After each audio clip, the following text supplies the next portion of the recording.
ny asako en tant que superviseur en laboratoire dia miassurer ny fahasalamana, ny sécurité ny équipe izay miara-miasa amiko. Eo ihany koa indrindrandrindra ny fitsinjarana ny asa mba ho azo ara-potoana ny valin'ny analyse izay angatahan'ny client.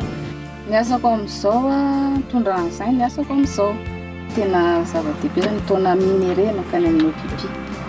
Ny asako amin'izao dia mitantana magasin izany hoe migérer stock dia manao ny inventeur rehetra ato anatin'ny magasin dia mandray ny entana tonga avy any amin'ny magasin central. Machiniste no asako, manamboatra sy mamorona pièce anankiray amin'ny équipement iray koa amin'ny alalan'ny machine zouti. Ny lehilahy sy vehivavy aloha tsy hitovy mihitsy amina resaka force énergie. Misy kely ihany fa tsy dia manano sarotra. Izay mifehiny tsy dia manano sarotra fa vita soamantsara ihany. Tsy dia azo lazaina tsy dia manano sarotra ihany satria ny lehilahy sy ny vehivavy rehefa misehatra ny asa dia tsy misy fiovana, tsy misy fisarasarana izany fa mitovy rehefa miasa. Miankina amin'ny tsirairay io, rehefa manana finiavana izany ianao hanao an'ilay asa dia tsy sarotra aminao manao an'izao asa izao. Tsy nanano sarotra anahy ny fanatontosana ilay asa satria teo ny fitiavana sy ny finiavana dia vita daholo izay ampanaovina. Safidiko manokana ilay izy. Ny vitan'ireo lehilahy amin'izao fotoana izao dia vitako daholo ihany koa.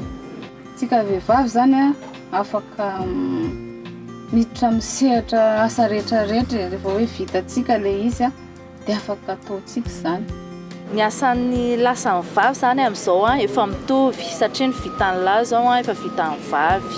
Fampirisiana ny zazavavy hiditra amina école technique ary avy eo rehefa tonga any amin'ny anjerimanontolo dia manao ny filière technique ary rehefa vita ny fianarana dia miezaka manao ny asa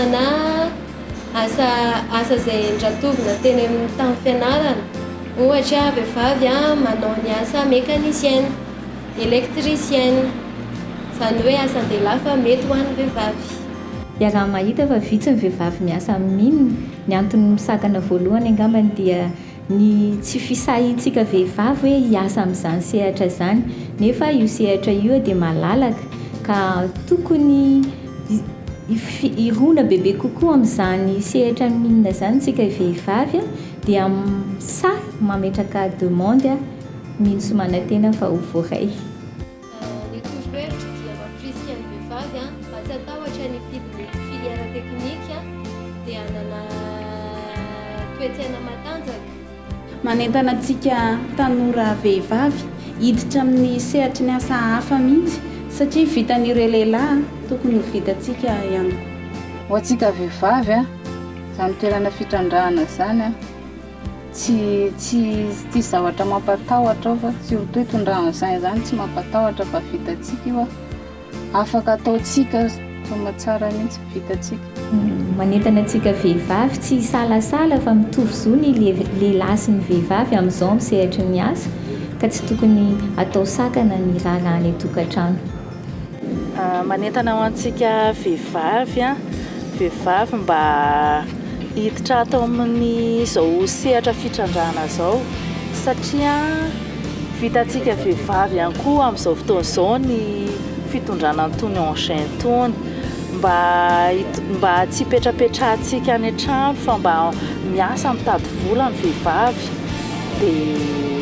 dia manentana ho antsika vehivavy rehetrarehetra mihitsy mba hiditra amin'izao rehefa misy ny offre izay misy ato ambadika dia manentana ho antsika rehetrarehetra.